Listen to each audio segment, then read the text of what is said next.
What's up, everybody? Welcome to the PixelPlay Podcast episode. Oh, God, I think we're at 209 now. I think that's about right. I actually have no idea. Good. It makes two of us, but I'm pretty sure. I think I'm close. I don't think we're at 210. I think it's either 08 or 09. Either way, I'll look real smart if the title says 209. Maybe I'll just fix it that way. I don't care. You just change the numbers anyways. Yeah, I'm just going to lie about the number just for this specific episode. I love it. Well, speaking of lying, we're going to talk about how what's totally going to be at Sony State of Play, in about 5 hours by the time this episode launches. I mean, mostly, I know this video is going to be so outdated almost immediately, or this podcast is going to be outdated, but we're also going to talk about just in general, stuff that we think Sony should be doing, things that we like to see sooner than later because we kind of would like them to get on some stuff. Yeah. And I mean, we're not going to take the chance to take the piss out of them again for not having anything for the last 3 years. I would never do that. Last 3 years is a little harsh. It's more just everything in the last 3 years should be at most 1 year. What has been the last 3 years? Oh, oh no, that got canceled. Oh, but they shut that down. Oh no, and they've had a bunch of that. But most of the stuff they canceled, I didn't care about anyways, which is probably why they got canceled. Not for me specifically, because there's probably many people like me. But we'll see. And I mean, not to mention there's stuff outside of Sony first party that could also show up there too. So there's some interesting things to talk about regardless. For sure. But yeah, it's been an interesting week for me. I finally got to play something that's, present day and it actually launched right away. But also I got to go see some of the craziest wrestling shit I've seen in a while because I went to AEW's pay-per-view on Saturday in Toronto. And it was a fucking riot. Now, I will say, I feel bad for two friends that I brought there. One of them in particular, because they weren't the biggest wrestling fan, but they're like, hey, I've never gone to something like this, especially a big one. I think he said he might have gone to something local once. But we're talking of a big scale because this is a pay-per-view. And there was a light almost directly shining in our area for the entire match or the entire night. There were several points in the night that we tried to chant turn the lights off and just nothing happened. Sometimes it works, sometimes it doesn't. So that kind of sucked, but the stuff that we got was incredible. I was telling you before we started hitting record, there was a match that they did where it was a tables and tacks match, and that is thumbtacks. And at the start of the match, the good guy, who is this crazy chicken farmer from Delaware, and that is not a joke, that's actually who he is, and it's just his personality up to 11 in wrestling. And he just grabs, they put 4 pails in each corner of the ring. And he grabs one by one of these pails and just dumps tacks in a line along the ring until basically the entire ring, the entire center of the ring was just covered in them. And proceeded to spend 5 minutes teasing the first time somebody was going to fall into it, and then eventually it just went all from there. That was crazy. Oh. There was a coffin match where it was, hey, let's see how much we can break this coffin before actually someone gets put into it, which was also just out of its mind crazy. And then there was a 4-way tag team ladder match that just had some of the craziest spots I'd seen in some time. It was not, I don't know if I call it the same level of what the old, for those who remember watching WWF at the time, the old Attitude Era ladder matches with Edge and Christian, the Dudleys, the Hardy Boys, when those got real fucking absurd. Yeah. But it was still pretty crazy. There were still some crazy spots in that. Also, it was really cool. Edge and Christian, it's not the first time they teamed up in a while. They teamed up at the previous pay-per-view, but it wasn't it was more of a just, hey, here's their warm-up. This is their first major match together for the first time in I think it was 10 or 15 years. At the start of the show, you see them walking backstage at the Scotiabank Arena, and you see them just looking at all these pictures of Maple Leafs. And they're like, oh, there's a picture of Wendell Clark. And all of a sudden, there's Wendell fucking Clark right there. Oh, shit. So that was cool. And then they go to walk further down the hallway, and there's fucking Bubbles from Trailer Park Boys. No. And that's fantastic. They talk with him, and then they walk away, and then there's Bubbles again, but in his wrestling character, the Green Bastard. and they do a little bit more of a skit there. It's fucking great. That is funny. There's a lot of fun with that, and I will never stop wanting to go to AEW shows right now. And they're obviously to not get too deep into it because this is a gaming podcast, but WWE can fuck off with the amount of stupid decisions they've been making recently, both politically and in terms of the wrestling. But AEW is just straight up fun to me. Like, Yeah. there's nothing to it other than like, yeah, have they taken a couple political stance? Yeah, sure. Brody King wore an abolish ICE t-shirt. Hangman Page has spoken about, transgender issues, LGBT issues, obviously issues with the border as well. Like, they'll go into the leftist side of things, but like, it's very rare, and it's mostly just it's a sign or it's a shirt, and they don't really go that deep into it. Yeah. Whereas WWE is like, hey, let's advertise this anti-electromagnetic field thing that's like $1,000 and is clearly a fucking like Alex Jones level item. Yeah. So, there's a bit of a difference there. Oh, yeah. But also AEW is just like, they just have a bit of everything too. Cause like there's a bit of lucha wrestling. There's a bit of like Japanese strong style. There's a bit of like old school, blood and guts from like the 70s and 80s era. Like and there's a lot of athleticism too. Like they have a little bit of everything. So if like you're only into like a little bit of wrestling, like there's going to be at least like 1 or 2 matches on the card that you're there for. Yeah. Oh, yeah. I remember when I've been before with you, and it's like, it is just a fun time. It's just classic wrestling, like what I remember it from like the 90s.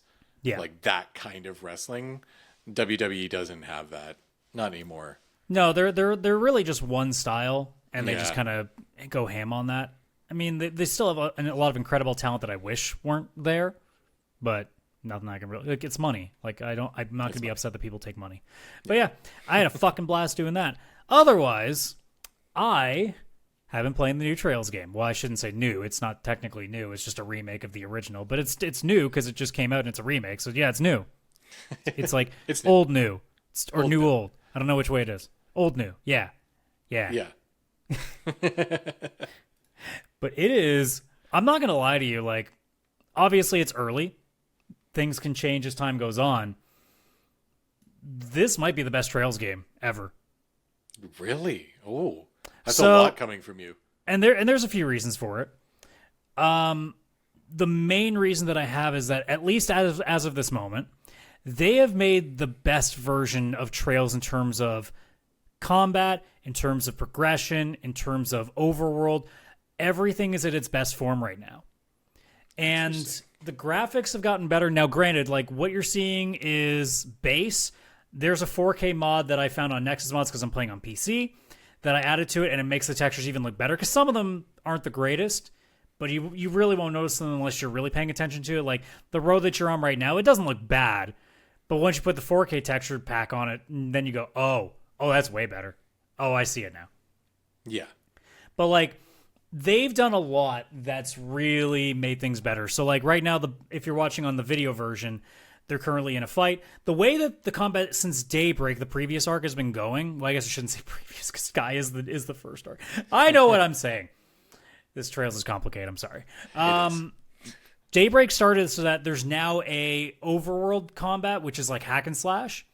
And then there's the main turn-based combat that it's always had. I originally was averse to it with Daybreak, and then I realized very quickly, okay, no, this actually makes the overworld better because it makes all those smaller fights not nearly take as much time. Because now you can just hack and slash your way through them quickly, and then you don't have to spend forever waiting for, you got to start the fight, then you got to wait for the magic, all the animations to go through, go fight piece by piece, and then also do the screen at the end, and then wait for the game to load again. Now you can just whack, whack, whack, whack, whack, whack, whack. There's a quick thing to tell you what your experience was, and then you just keep moving. It's fine.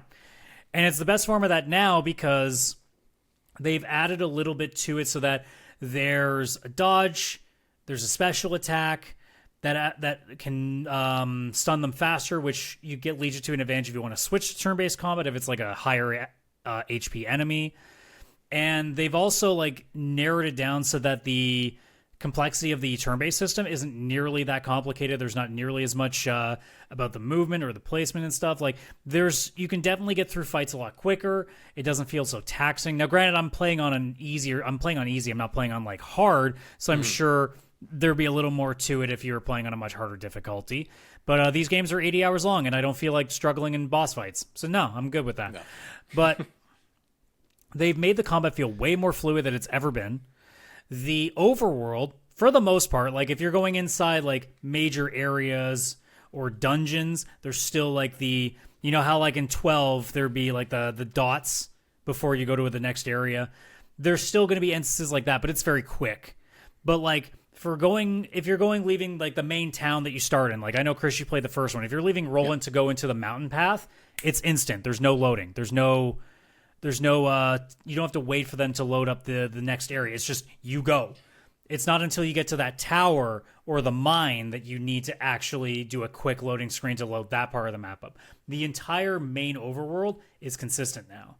That's crazy. So it takes away a lot of that. And like also like being in the first area where there's the clock tower and you can actually see like, oh, there's your house. Oh, there's like the trail. And you actually start seeing stuff. Now you start to realize like, oh, wow, like this world's actually like open now. Because if you play the original game on PlayStation Portable, it's not that at all because it's a PlayStation Portable game. They kind of had limitations back then. They did.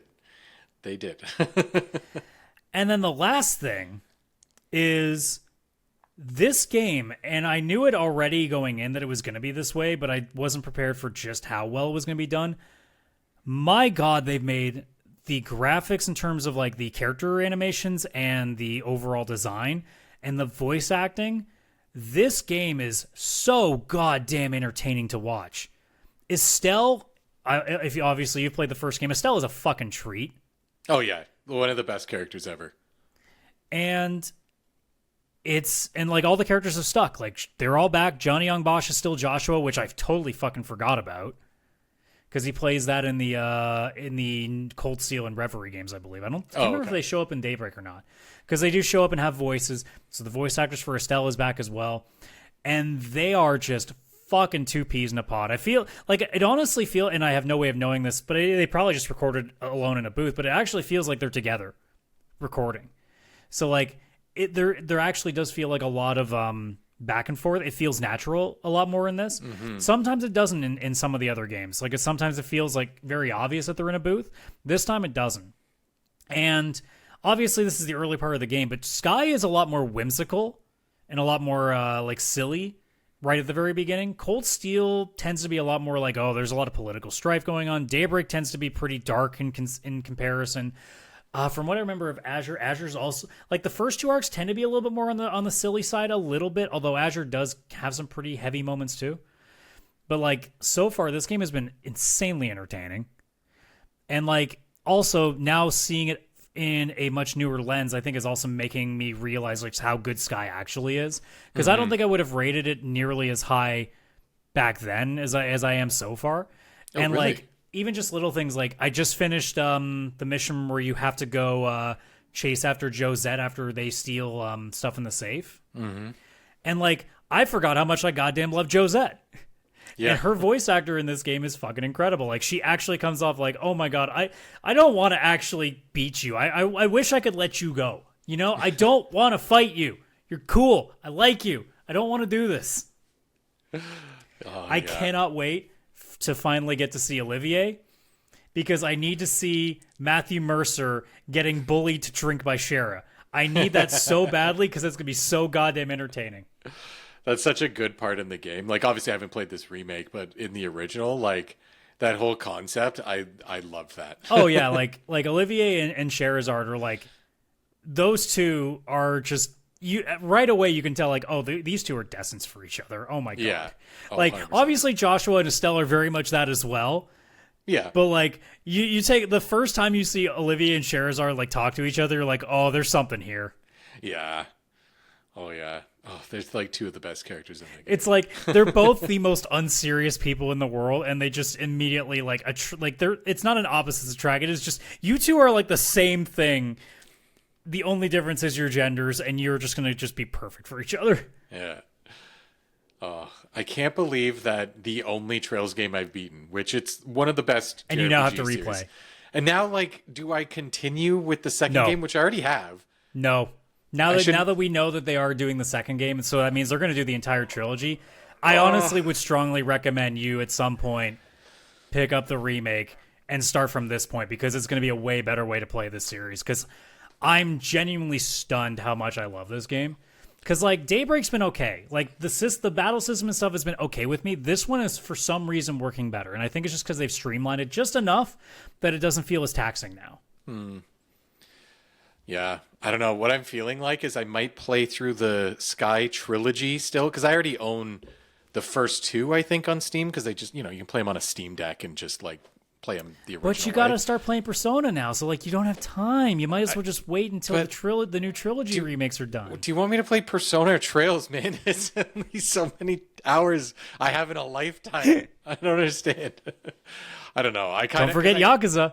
Oh fuck! I forgot. They did just announce. They just got leaked. They're Kiwamiing of the third Yakuza now too. So that I know I'm gonna wait for, but I still have Kiwami 1 and 2 that I think I own. Why did I do the first of every game series and then just stop? And then stop. Well, except Persona, I didn't do that, but I did do Metaphor. Well, technically, you haven't started it because Metaphor isn't Persona. Yeah, no. Why did I do this? Whatever. I don't know. But yeah, I'm genuinely surprised. Like I thought, I'm like, okay, this is gonna be good. Like I'm not gonna hate it. But I'm sitting here being like, oh my god, I might actually like this more. Now, granted, this is early. Yeah, there may be certain things later on that I don't like, and I don't even know if they've added anything to things.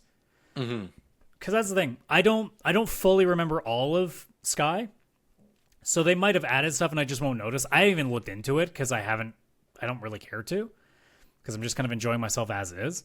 But like, I've been smiling ear to ear the entire time. Like it's been great. It does look like that's the one thing I liked about Sky.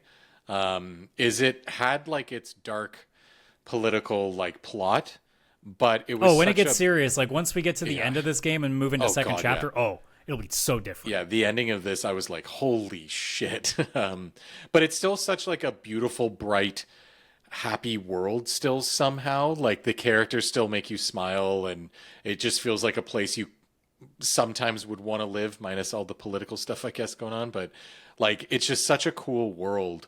And I think the balance in there is just so good, and it just I just want to be in it, you know, like so like, good. I'm gonna straight up say, and obviously they're never gonna listen to it, but hey, if the odd chance, Falcom, if anybody that's a representative of that company is living or is watching this, this is the formula. Stay with this, and all I want you guys to do is just to keep making this look graphically more anime each goddamn time. Just keep leaning further into the graphical style. I want this to look like a full-fledged anime by the time that we get to, like, I don't know, like 10 years from now. You've got the system now. Obviously, you'll add little complexities to, like, the arts and the crafts and stuff like that. But, like, in terms of how the overworld works, I mean, apart from it'd be great if you can just keep upping the bars, that there's never loading screens going into anything. Like, sure, I'd love to not have to wait for, like, a half a second loading screen just to go to the guild that's literally right here. But that's way easy to correct. But, like, in terms of its combat system, I think you found the spot. I think you found the sweet spot now. So just don't mess with that. And just keep making this graphically better. If there ever comes a day where this is literally an anime like JRPG to the fullest, I'm gonna be the happiest person on earth. I'm just gonna also throw it out there because I just saw it in the video. The loading screen, being the original sprites. I love when games do that. I absolutely love it. That's so cool. And it changes based on who's in your party too. Oh, I love it. Oh, one quick question. Probably the most important question. When you check empty chests, do they still have funny messages in them? No. Actually, you know what?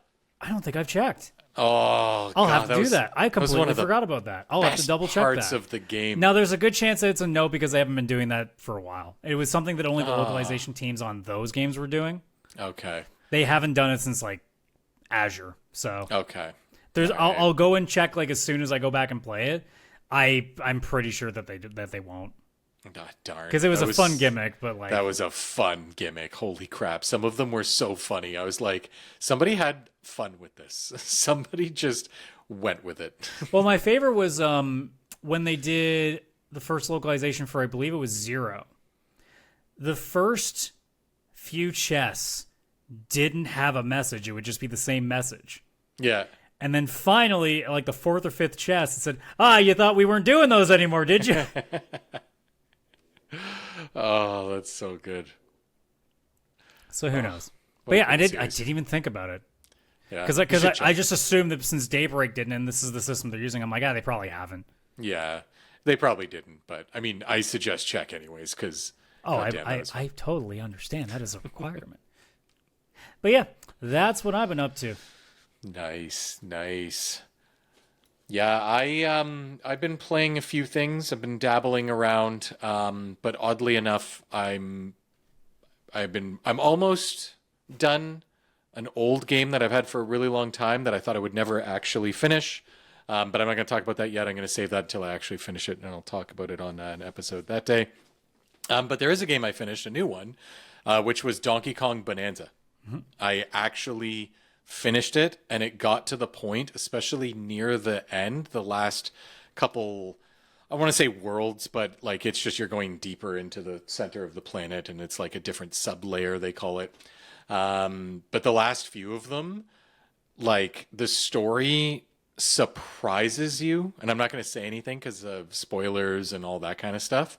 But like all of a sudden some stuff starts to happen and you're like, I was not expecting this whatsoever, but I am into it. Like it just becomes a lot more Donkey Kong than originally expected. And it actually starts to like tie some story stuff together, which is very cool. So it's kind of got like a nice surprise and some lore and some connections to stuff and all that kind of stuff, which is really, really, really cool. The game itself, when it starts, is like very basic in the sense of it's a 3D Nintendo platformer and like really good quality. But then all of a sudden, like as you keep going, all of a sudden, you know, some stuff starts happening and like some story stuff and some game mechanics and stuff like that. And you're like, holy crap, this game is fantastic. Like I actually get why people to this day, whenever Nintendo puts out like a new 3D platformer that's like usually Mario, obviously, like Mario Odyssey and stuff like that, like they just know how to make these solid games. Like, is Nintendo fucking up like crazy with some other things, in my opinion? Yes. Their pricing structure is out of hand. I don't understand what they are smoking over there and making certain financial decisions. I don't, and I'm not even talking the Switch 2 price. I actually still stand by like that. I kind of understand the hardware itself's price, but everything going on like software and everything, I think Nintendo is like fucking crazy and it makes no sense. But this game itself is solid. Like I didn't run into a single bug. I didn't run into a single moment in the game where I was frustrated and the game didn't feel finished. The performance was great. The graphics were great. Even just the story and stuff was great. Like the different powers you unlock, the character cameos, just everything. Like this is a phenomenal 6 out of 6 game for me. Now, is it going to be, do I think it deserves Game of the Year? No, I don't think it does. I have a feeling it might get, in the Game Awards, it gets a bit of a, It'll probably get the token Nintendo nomination. Yeah, it'll get the nomination. I don't think it's Game of the Year. This isn't like a Cyberpunk 2077 or like a Baldur's Gate 3 or even a Metaphor ReFantazia or something like that, where those are like truly like these masterpiece games. This is just what games, just basic games should be. This is the level that the average game should really live up to when it comes to like AAA developers and stuff like that. The game does not lie to you about what it is. It's just out there. It is a 3D platform. You get different powers. There's obviously collectibles. It's obviously Donkey Kong themed with Pauline and stuff. But it's just like perfect at what it is. Like there is, again, like it's so rare to play a game without running into a single bug these days, let alone performance issues and stuff like that. Now, there was a couple moments, I think, where it would load into a certain area and the whole level would like load and there'd be an odd dip in the frame rate, like for a split second. But like, it's one of those like more understandable things where when you're actually playing the game and everything, it is just like a locked amazing 60. And even though you can play this handheld, I actually found myself playing this on the TV because the graphics just wowed me so much. And it's not like, again, it's like, oh, these graphics are so real. Is that really a gorilla? No, it's that it's just colorful and vibrant and just so cool to look at. Very much like Mario Odyssey, but really turned up because you're going from like different levels within the center of the planet, which doesn't feel like that ever, but you're going between different levels and you're shooting up through a barrel or jumping into a massive hole and punching downwards at extreme speeds and stuff like that. turning into a zebra or something and like running across ice that like is collapsing right beneath you, and then doing this and doing that. And the entire time it's happening, it's like visually fun to look at. And it's not even like it's impressive in the sense of like realistic graphics. It's just like it's very stylistic and just is different from what you normally would see. Yeah, like it's just such a great 3D platformer that will take you back to honestly what I think the N64 possibly still did the best up until like obviously years later, where it's just like the Banjo-Kazooies, the Mario 64s, and all was leading all the way up to like the Mario Odysseys and stuff like that. It's kind of like just they've perfected this 3D platformer type of style. And instead of trying to like break the mold and make it different, it's more like, what if we took that and then incorporated some new fun ideas? Like instead of going up into the clouds, you're going from world to world on a map. What if you just constantly are like beating your way towards the center of a planet type of thing? Like, and you can smash everything you see, and you truly can almost smash everything you see. And it's so intuitive, it's insane. You've got like a sonar ability, like you'll smash the ground like Donkey Kong would normally do anyways. But it actually does this little sonar thing which you can upgrade, and it will show you where different collectibles are in the map. So there's like the bananas that you get, and there's an actual point to it. There's like the moons in Mario, but here you have the bananas, and when you collect every 5 you collect, you get a skill point, which you can use to upgrade Donkey Kong even further. You've even got outfits, which was again in Odyssey, but they didn't really do anything in Odyssey. Here, it'll be like a certain pair of pants that Donkey Kong wears will have it where your, lava damage will be 20% less. And Pauline gets her outfits, and that has to do with your bonanzas because she's actually a part of that. The boss fights are really fun and kind of make you think you might need to switch between certain powers or just like really use the one power, the bonanza power that you got recently. And some of the worlds that they made, while all of them in the beginning seem pretty normal, it's like, oh, here's the water world, here's the ice world, here's the forest world. Like it's very basic. As you go further, all of a sudden you hit some and you're like, what were they smoking when they made this world? Because like you get to one and it's like all based on music and DJ sets. And it's just all these crystals that are in the shape of things. And they're like really upset because all the music that they have is gone. And it's like they just live in a rave. That's it. And you're just trying to get their rave set up. Like that's the world in that section you're trying to do. There's just so much cool stuff that they threw into it. It's such a good game. And the only thing that I think that sets this back, honestly, because this to me is like a 6 out of 6 on our scale, is that in Canadian dollars, this game is $99.99. This is $100, where it's like you can get other games of, I would say, equal like quality for like less. Like Astrobot is another game that I think like this is perfect at what it does. I would say the two of them are similar in just their overall quality, where they are finessed as far as you can go with like a 3D platformer. But I mean, Astrobot's $20 cheaper. And like, why?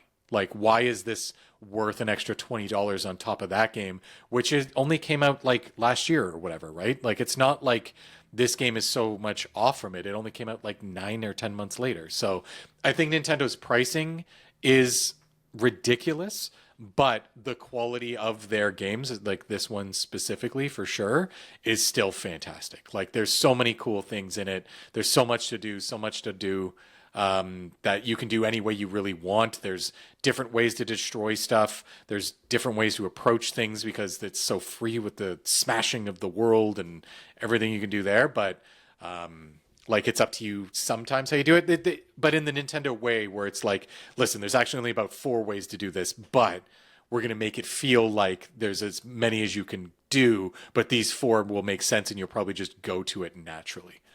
Like it's just so cool. Such a great game. I love it. I mean, we'll have the conversation again when we get all huffy and we really want to play Sonic Racing Cross Worlds, even though it's like almost the same price too. Yeah, it's only like $6 less. And I get the game company is going to start doing this, but I don't know. Like, I do not understand. It's crazy to think about how, like, I don't know if I'm assuming we'll see something in like maybe a year or so, but I'd like to see like as time goes on, like I love to see like just the how often or how long like people are waiting to play games now, because it seems like for a lot of things like people are just gonna go, I can wait until this game's like half off now, I don't care. Yeah, like Nintendo games don't go on sale that often, obviously, I will admit that, but this game, like, especially if you do buy physical, because you'll have a much higher chance of it going on sale. This is not something you need to pay $100 for. This is something you can absolutely wait for. I think it is a perfect 6 out of 6 game on our scale, or 10 out of 10. But it's hard to recommend any game at $100 unless it's like literally something so intuitively innovative and makes you like. It would honestly be like, like, well, it's a 300-hour thing. Like, there's no way about it. It's the perfect, exact, ultimate game that's ever been made, blah, blah. Like, this is still just an incredible 3D platformer that is great, does kind of, like, break some of the mold and kind of blows your mind a bit, but not enough where I would be like, well, this is at least worth $20 higher than a full-price Astrobot. Like, I think all of these games, it's almost kind of like wait for a sale if you aren't desperate to like really play a 3D platformer. Will you be like really upset with yourself if you paid the $100? If you like 3D platformers, especially Nintendo games, I still feel like you will like it. I do not regret buying this purchase at all. I was very curious because I love Donkey Kong, and it's been a really long time since we've had a game like this, like literally Donkey Kong 64 kind of times. But like, I could see a lot of people being like, this is a great 10 out of 10 3D platformer, but I still don't understand why I've paid an extra $20 on top of what games were just a couple years ago. Like, it seems like a huge jump versus like, oh, games have gone up $5. Like, yeah, okay, that kind of makes sense. Games are more expensive, inflation, blah, blah, blah. This, I think it's kind of like Nintendo wants to keep a certain profit and stuff isn't as profitable as it used to be, but I think they're reaching way too high. I really, really, really do. So I'm not going to pretend that's not true. It's going to be a slippery slope that we'll see things go, and we'll see how the line kind of goes for a lot of people, because I think that, like I said, there's going to come a point where people just go, I'm going to wait until, in the case of Nintendo games, like, well, I'll wait for it to go 25%. Yeah. Because that's probably as much as I'm getting. Yeah, 100%.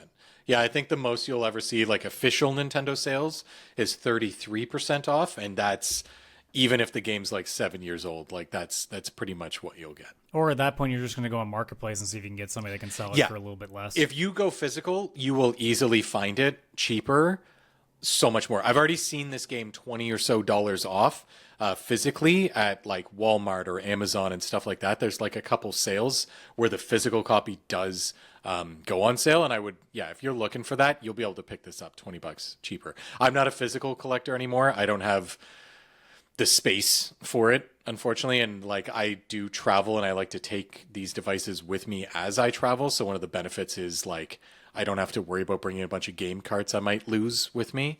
But yeah, if you're looking to save a bit of money, go physical, because this is $99.99 Canadian digital, and it's not going to go on sale for a long time. Yeah. I mean, it's great to know that, that this game is definitely, I mean, clearly the reviews have said that this is more than worth playing. It's just a matter of, are you willing to pay as much as they're asking for right now, which is the overall question. Yeah, like I think if this had released at a $79.99 like games did a couple years ago, I don't think people would be throwing any shade at this at all. They'd be like, this is the perfect game. It's the same price as all other games. It deserves a full price, blah, blah, blah. It really is that jump by like 20 Canadian, but still $20. Like, that's a huge increase for, I don't know why. I don't know why. So, yeah. Well, we'll see how all that goes. But enough about Nintendo. Let's move back to Sony. Because Sony, by the time this episode goes out, because it goes out at noon every day, in 5 hours, State of Play is going to be on. So it's not going to matter that much, because I imagine not that many people are going to be watching the show. So this is going to be more of a thing of like, hey, here's what we'd like to see from Sony in the next little while. Will it show up at the State of Play? Maybe, maybe not. But at the end of the day, like, we're all PlayStation owners. Like if Kaylan was here, he'd be saying the same thing. We're all PlayStation owners, and it's getting a little tiring. Yeah. It's getting a little tiring not having anything to sink our teeth into from this company right now. It's not like there isn't anything that they're announcing. Like State of Plays have had some interesting stuff in there. It's just not theirs. Yeah, it's just not theirs. Like Sony, it doesn't feel like they're really backing and supporting their own console at this point, to be honest. No, that's not true. They're backing a lot of stuff. It's just it had to be canceled because they realized that live service games don't work. Oh, yeah, sorry. They aren't backing anything that isn't They aren't live backing service. anything that would be, an actual smart business decision. Yeah. Like an actual game. People would be like, wow, this is a fantastic game. Yeah. Because, everybody just goes like, oh, surely if we just build another game that's like Fortnite, this time it'll work, right? God, like how? Stop chasing trends. Sony. I still can't get past the fact that they were going to try to make a God of War live service game. Yeah, I don't get that. Like Kratos and his Horizon could work as an MMO. Last of Us honestly would be a really cool game if they did it right, except they weren't going to clearly because they canceled it. Yeah, no. Like there are franchises that they could make it work. The problem is they just decided that everything needed to be one, which is code for we're not actually caring about the actual game we're making, we just want to make the money. Yeah, like only certain games would make sense. Yeah, Last of Us, factions of people in that world just fighting Like against there are each games other. already exist like that. Yeah. You look at games like State of Decay. If you go even to the indie set, like games like Rust, games like DayZ, games like 7 Days to Die. Like there are ways to make Last of Us work as a consistently online game. Yep. Wouldn't be that hard, honestly. Yeah. But it sounds like they didn't really think that hard about it. Yeah. It sounded like, and this is the way that I've kind of felt with them for a while now. It feels like they just assume that they can just slap a name on something and make any random live service game that you can think of, and it'll be fine. Yeah.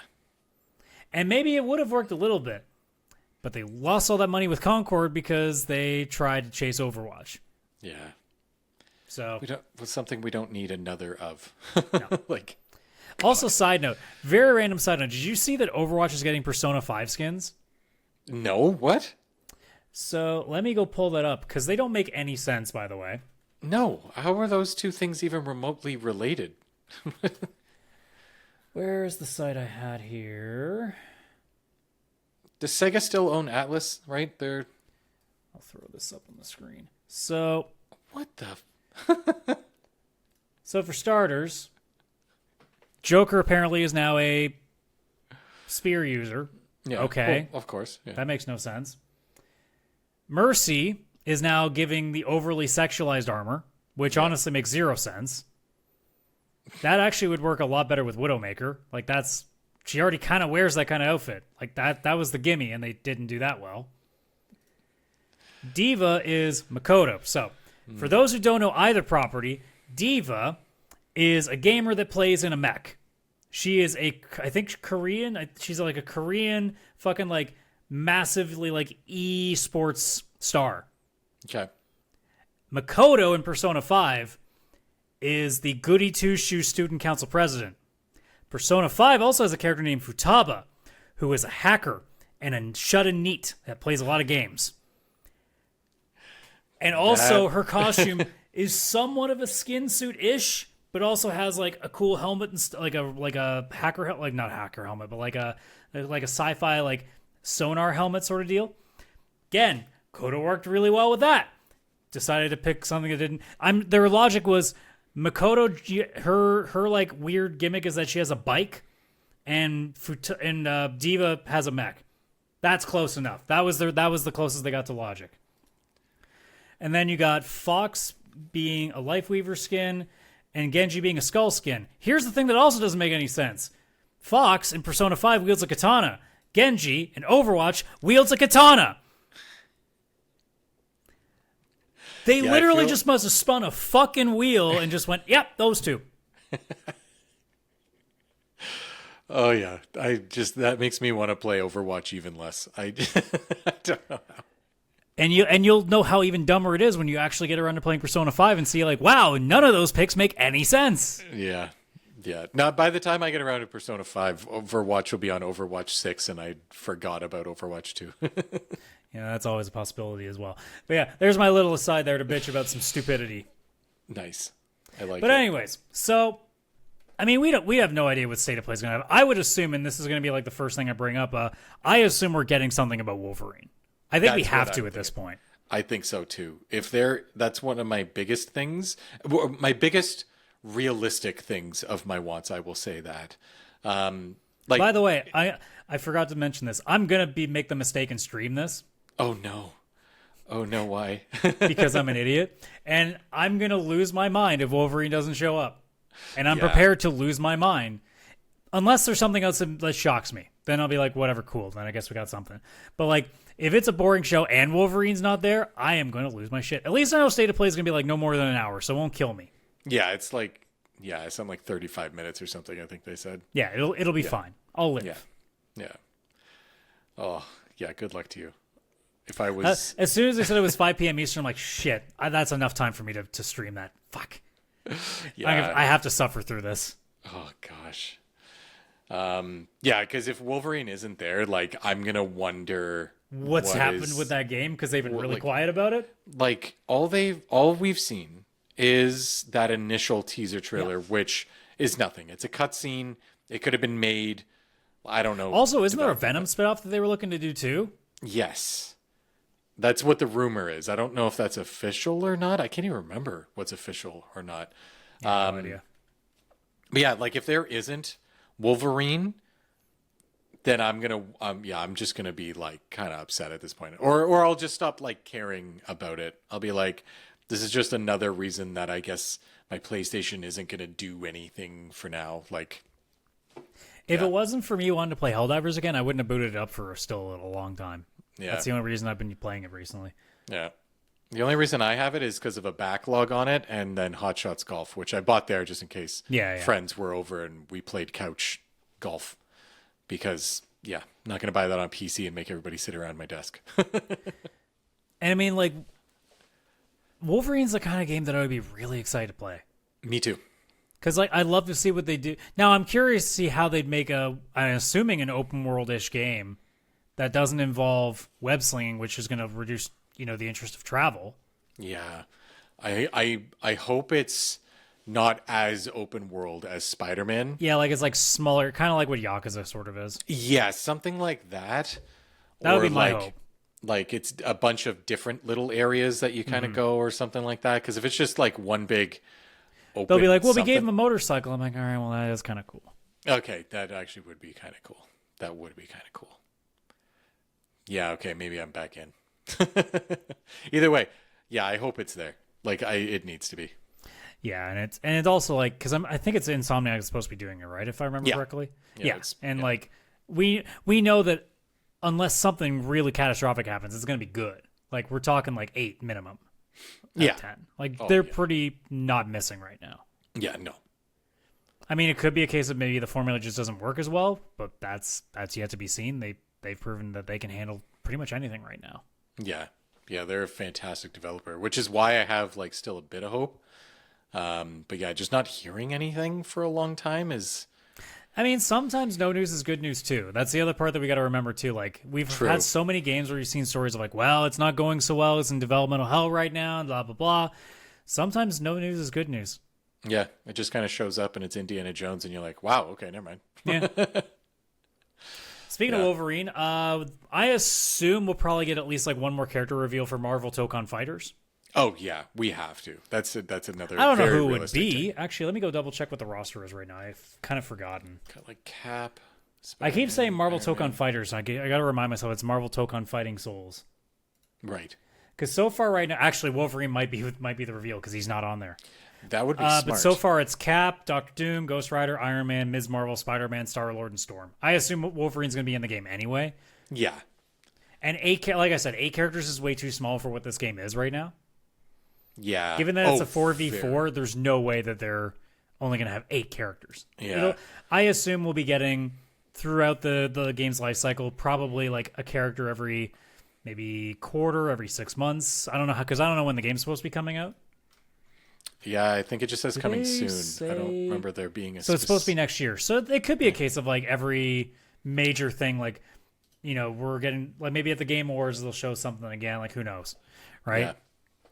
But Yeah. like there's definitely a thing where I would assume 12 to 15 to start, and then they work their way easy. forward. There has to be. To a 4v4, you have to. And Wolverine makes the most sense. Like if you're thinking characters that like everybody wants to see because of like Marvel versus Capcom, like Wolverine was always a mainstay. Yeah. So like and you think he'd have to be. I could see it too, because this is being done with partnership with Sony, obviously. I could see them doing it where they reveal a Wolverine game. And it's the maybe same voice actor also, kind of deal, maybe. Yeah, and maybe even a Venom teaser Mm-hmm. for that, you know, the Spider-Man 3 or whatever it would be called, or the Venom spinoff. Then they go and start talking about that game, and boom, also Venom. Now, Grant, and it's Wolverine also state in of the play, game. so we also could be like overbooking it, but you know. Oh, 100% we are overbooking it. We're gonna get like one.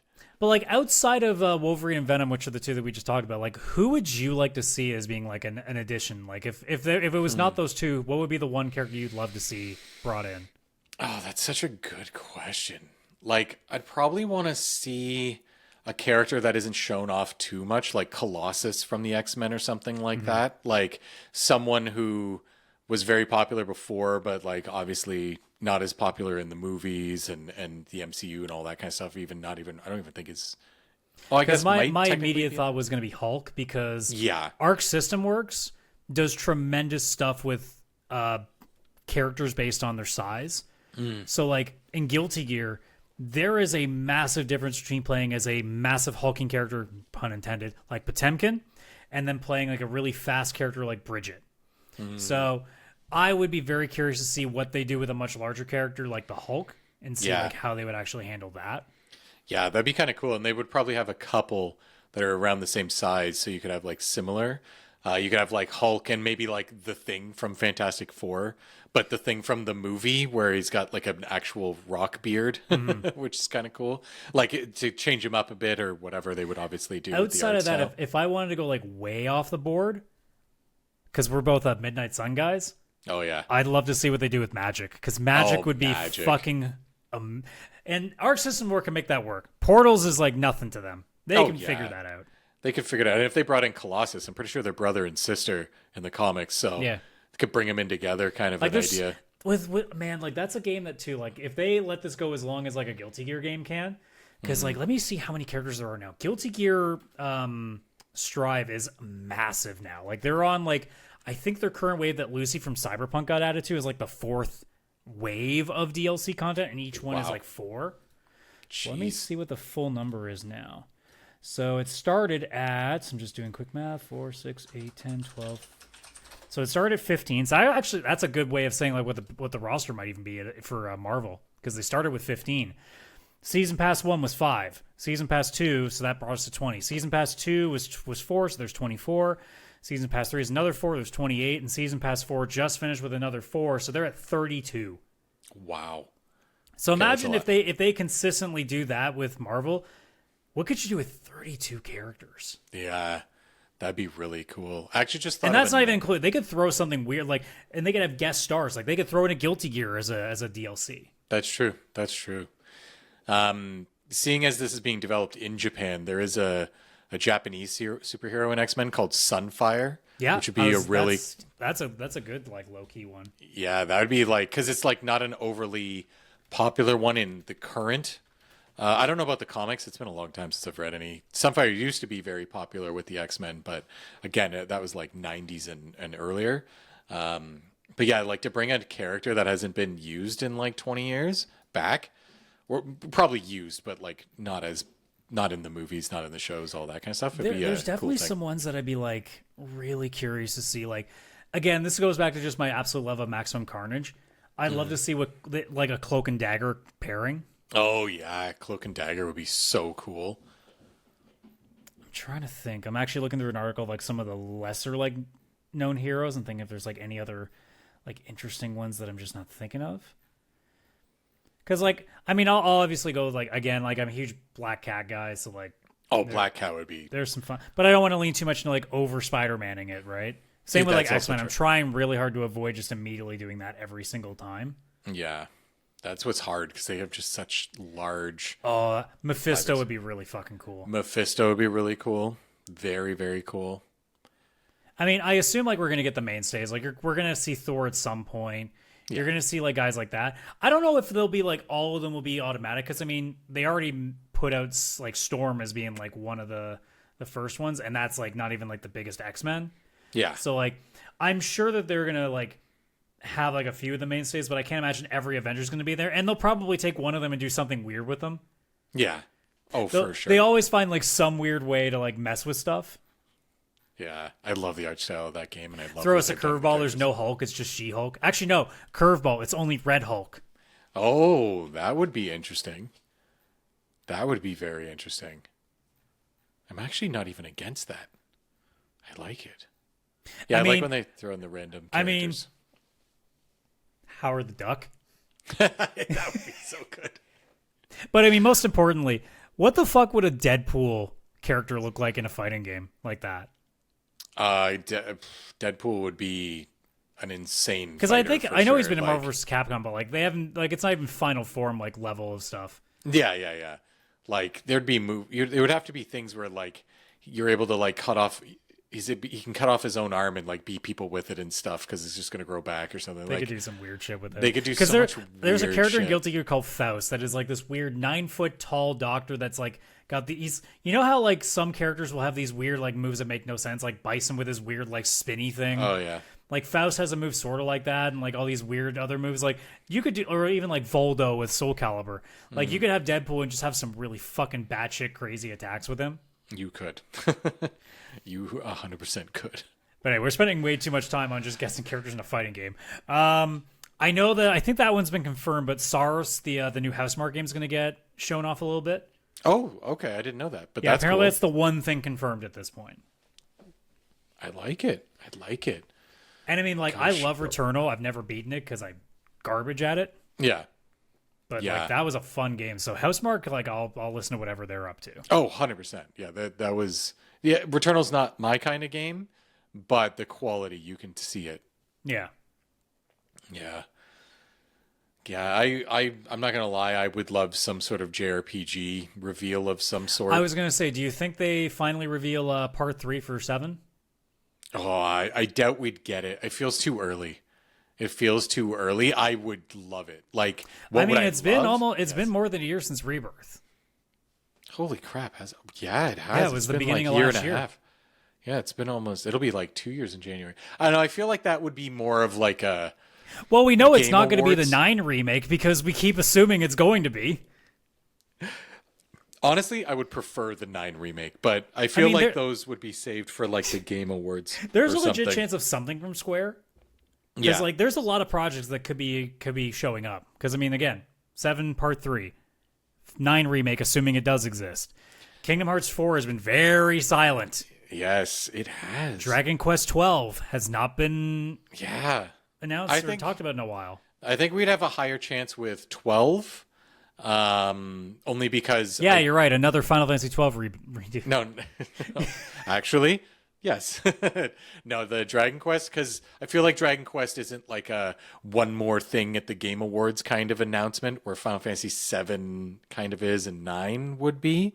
Like, I think it was a state of play where the Final Fantasy Tactics remaster or remake or whatever you want to call it, it's more of a remaster, I think, was announced. So I could see something like that. I could see something that I would be super excited about. We'd have a higher chance of like, oh, just Xenogears remastered. It's being all right. released. Calm down there, buddy. We're not getting a new Chrono game. Not new, but we're like a remaster. Come on, no, we're probably not getting that. But I think it would be something that Square would deem smaller. That would be at a state of play, unless they are the big thing. I mean, maybe there will be a quick trailer for Evil East Chronicles. Yeah, like something like that. Yeah, but they might like lead into something else. You never know. Yeah. State of play, like this is the thing about state of plays that people kind of forget because everybody just assumes it's always going to be garbage. State of plays are this weird thing where it can be a whole lot of nothing, but there's one thing that you're like, what the now the show, like that was the Marvel Tokon Fighting Souls for me, where I'm just like, there's a whole lot of nothing. What the fuck? Yeah. There was, yeah, they'd showed like that. There was the Metal Gear Solid Delta was in a state of play, I think. Like, there's also the chance that Resident Evil 9 is going to show up again. Like, we're going to see some more Requiem stuff. I assume they're going to bring up, like, a Leon or somebody. Like, they're going to show something related to that. I could see that, like a character reveal for within Resident Evil 9. I know one thing I don't want to see, and that is any more about Ghost of Yotei. I feel like they keep spending time showing that, and it's like, you've already done a state of play and a bunch of other trailers and a bunch of other stuff for this. Like, you're not going to show us anything new. We know exactly what this game is at this point. If anything, just quickly show a reminder for 2 seconds, like, don't forget this is out in a month or something like that. Yeah, apparently, because I've been looking at rumor mills, apparently there's a thought that there might be something with Drakengard coming back. Oh, that would be very interesting. cool. Yeah. The other thing that I noted of it, I like this because I was looking through the last state of play to see was there. I love to see them put a little bit more about Romeo as a dead man, because that was such a weird fucking trailer. That was really cool and really weird. Yeah.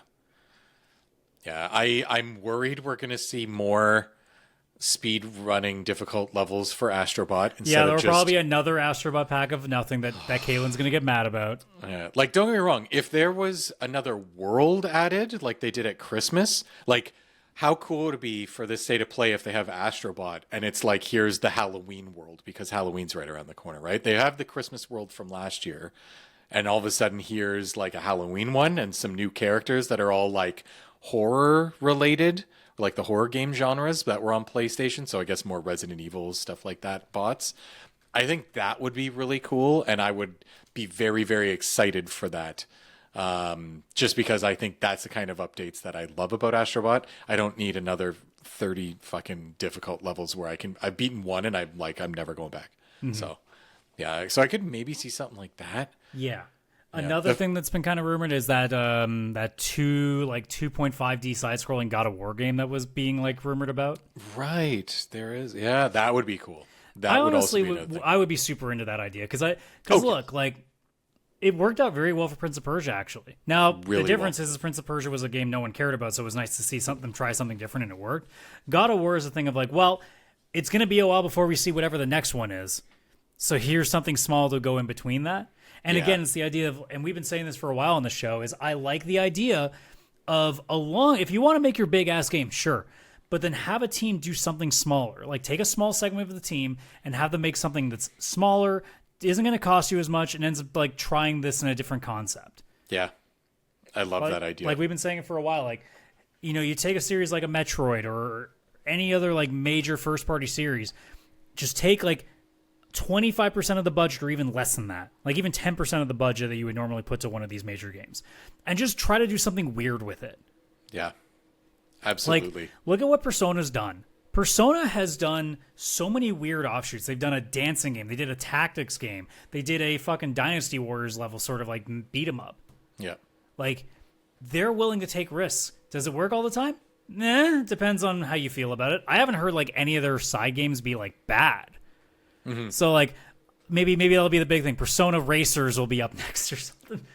I'd be down to play a Persona fucking kart racing game. Hell yeah. It's funny you actually mentioned that, because actually Persona had also, speaking of Arc System Works, they did fucking 2 fighting games with them too.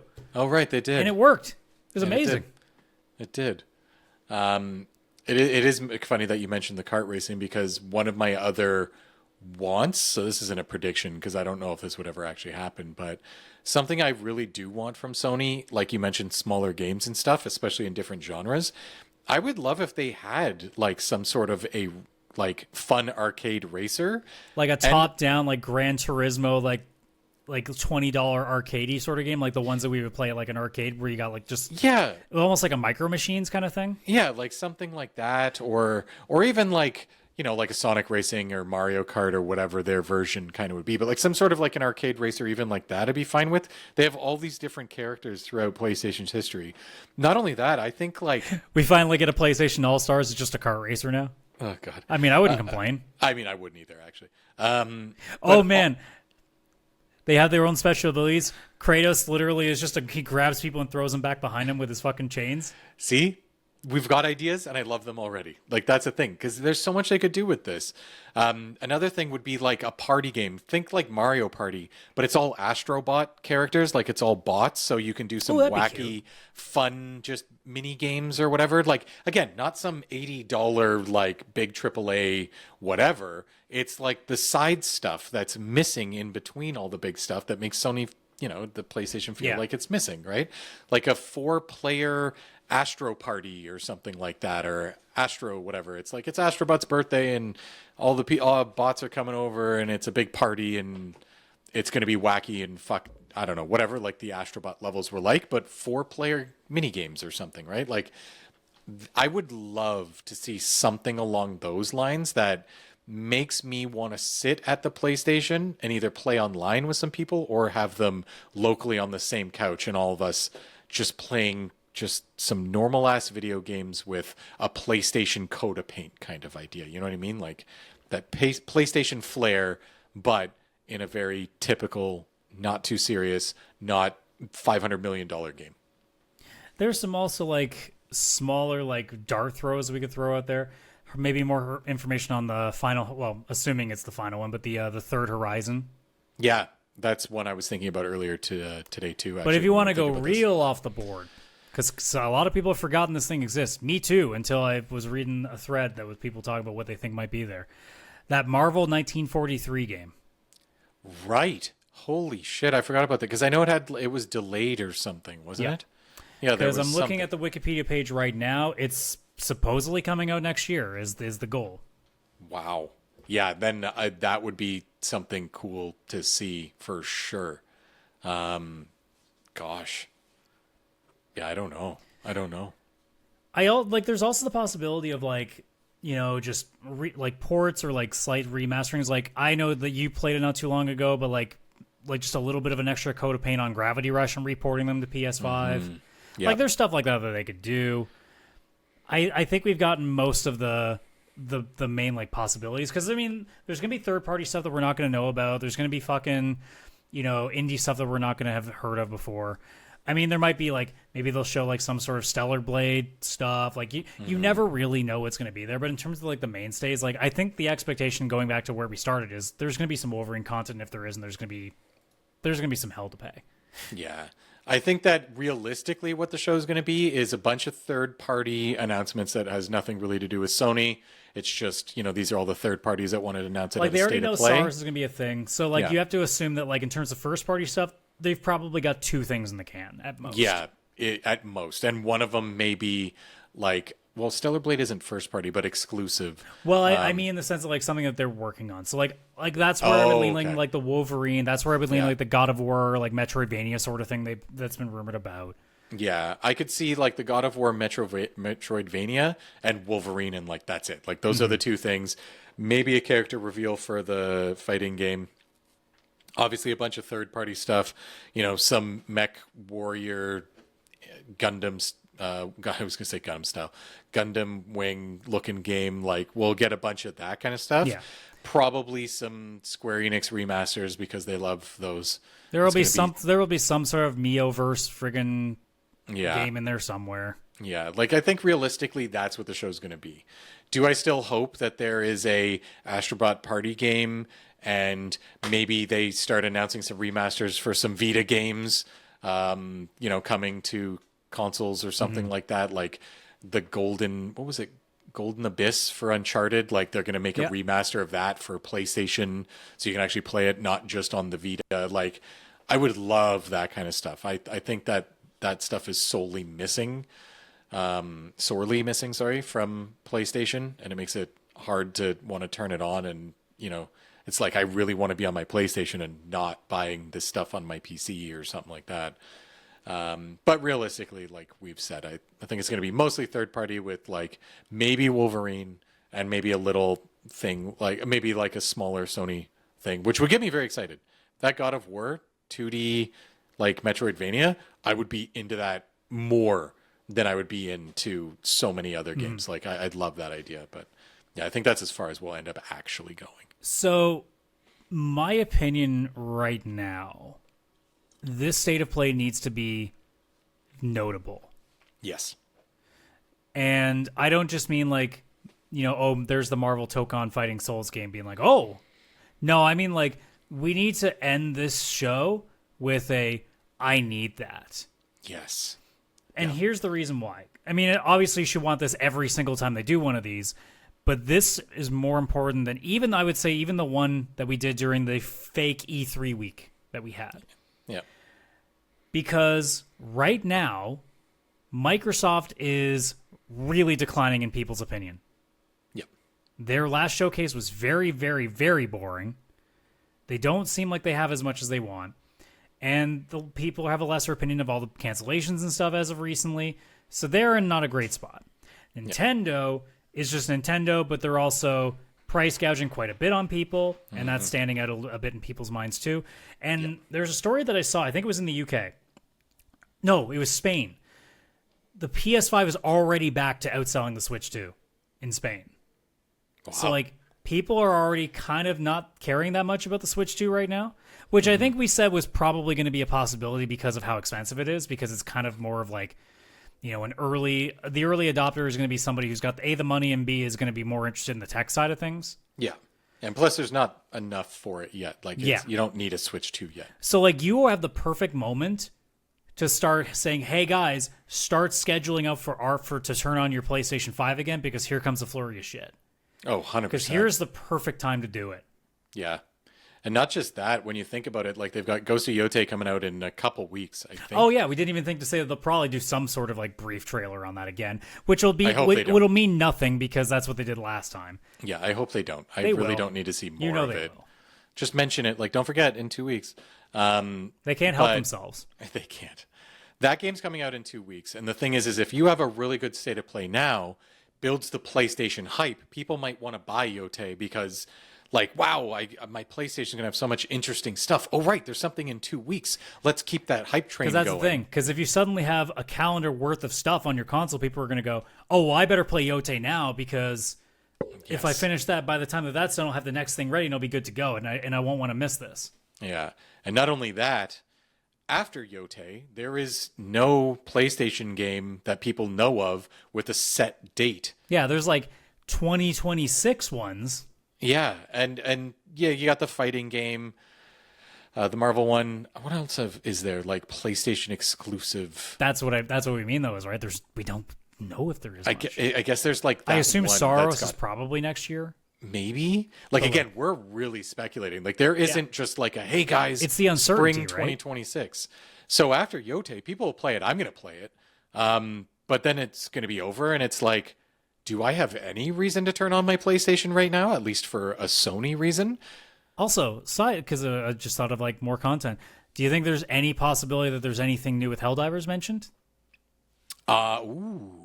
They just released new stuff, so it's likely not a big expansion, but they could also announce, like, now that they've seen how well the Halo Warbond did, maybe they start going like, oh, maybe we should like pull something together, like do a Killzone one or something.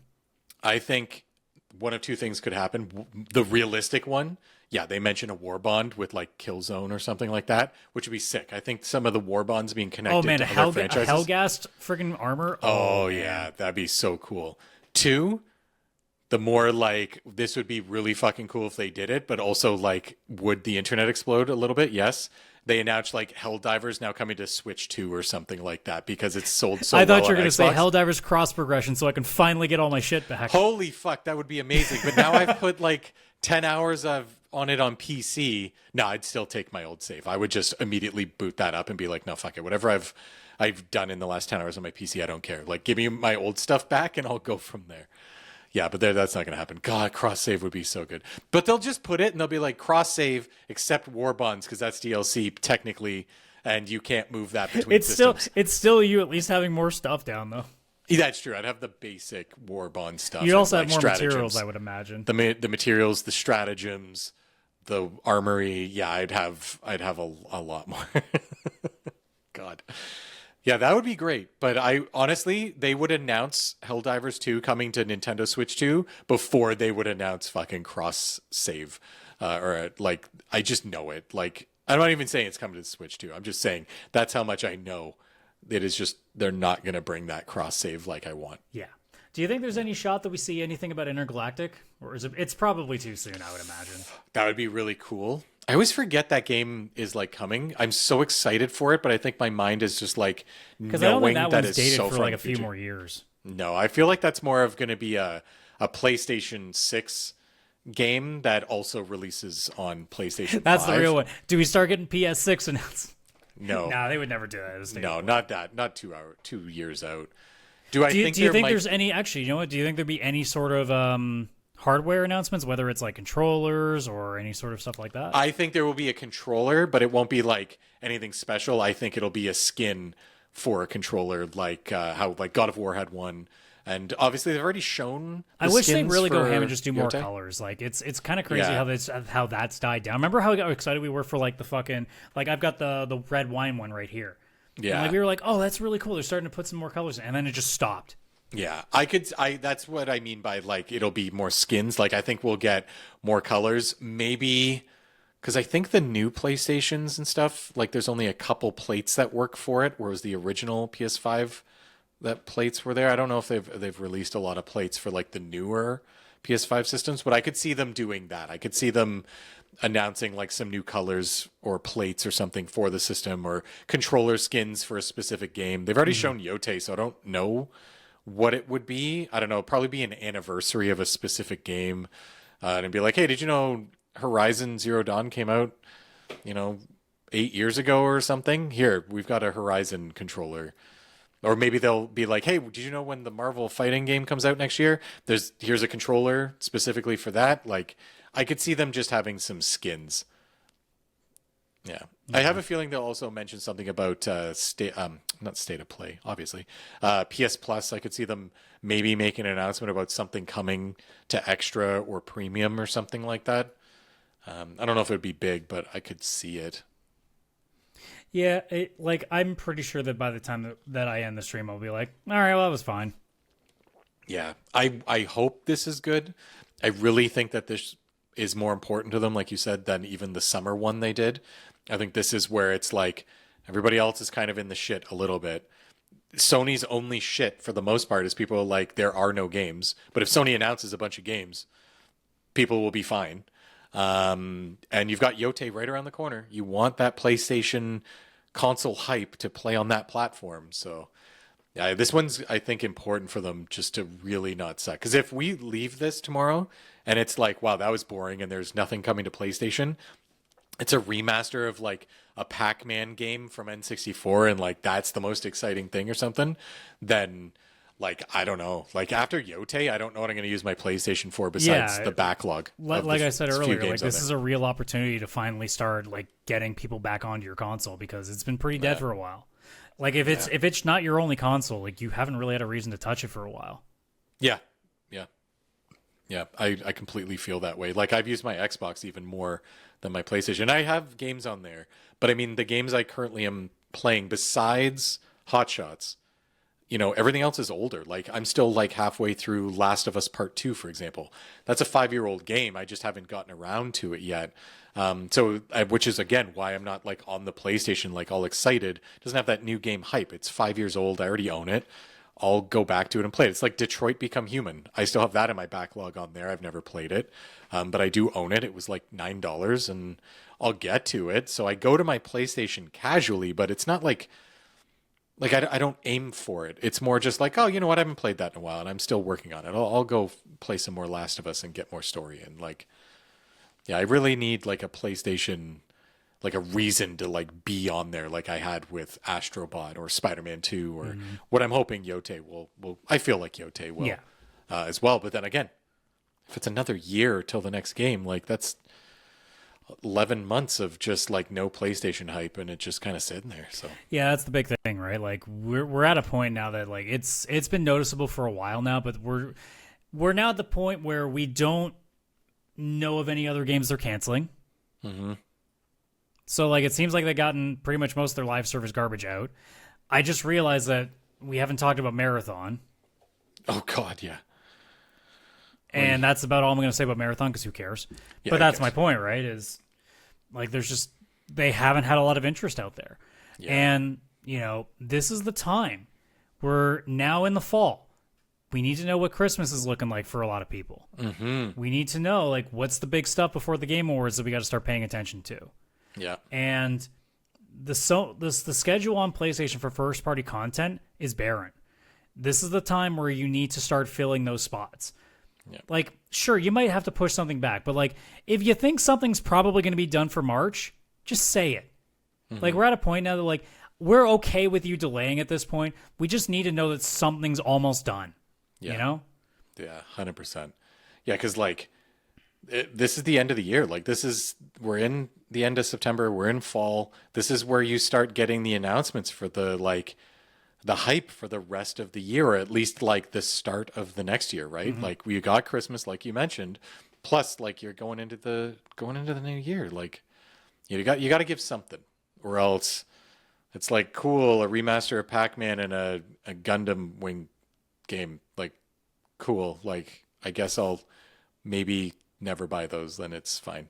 I'm not saying they'll be bad games. It's just, like, I'm not going to run to a PlayStation. Half the show's generally going to be like third-party games that are like niche, and if they're not for you, they're not for you. But like, yeah, whatever Sony first-party stuff is being shown at this needs to hit and needs a date.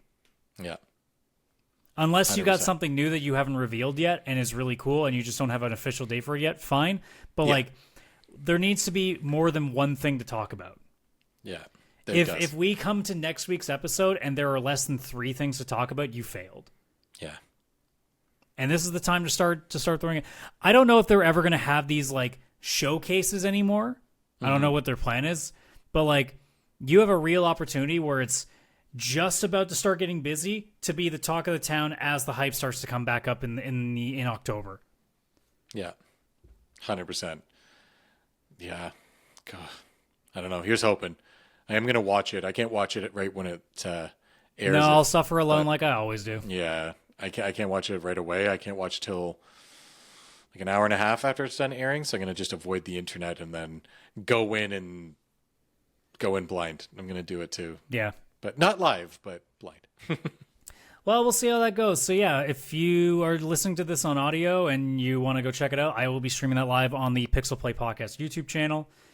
And I will be praying that I don't get angry like I did last time. Actually, no, the State of Play I wasn't really that angry about. That was the Game Awards I was really angry about. What's the summer showcase? What the hell is it called? Yeah, Summer Game Fest. Summer Game Fest. There we go. Yeah, that's where you were real angry. That was hilarious. I was only in chat for that, but damn, I loved that. That was great. Yeah, I say that I hope I never deal with that again. I'm going to do this every single time. Yeah, you're going to. Well, somebody's got to be the punching bag. Somebody. I mean, I'm the one with the bad opinions, apparently, so it might as well be me that puts them all live. No, you were pretty spot on when it came to Summer Game Fest. I will tell you that. I don't know. That's not what a lot of people in the comments were saying. That's because they love Soulsborns and horror games, and they think it's the only 2 games that exist. Yeah, I should start just making that a bit. Just every time I go, why is it never? Well, it's always for them, and just start going full like just angry video game nerd on everything. Yeah, absolutely. But yeah, we'll see how that goes tomorrow. So look forward to that if you are going to be watching us live with that. But I think this is a good place to stop unless there's anything else you wanted to bring up. Just please be good. I really want the State of Play. It doesn't have to be amazing. It doesn't have to be mind-blowing. No, I think we're just saying, like, can we get to at least a B grade? Yeah, like, have it be where it's, like, a reason to have a PlayStation. Like, specifically compared to other consoles. Like, this is the one you should have, not because it's, like, the one you already have and it's, like, you got no other choice. Yeah. Like, give an exciting reason to, like, go and turn it on. Get that PlayStation feel, you know? Mm-hmm. Yeah. Well, we'll see how that all goes. We'll cross our fingers. I'm going to assume that I'm going to be not the happiest person for most of it, but yeah.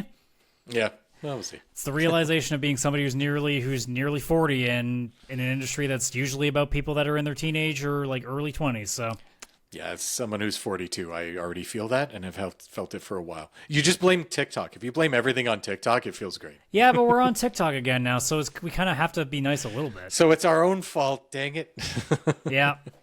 Well, that's going to do it, folks. So thank you so much for checking us out this week. So Friday Side Quest, we're starting a new series. Chris and I, we are going through and just picking our favorites of certain bits of each Final Fantasy game. We're not doing all of them because we either haven't played some of them or just don't remember much of any of them.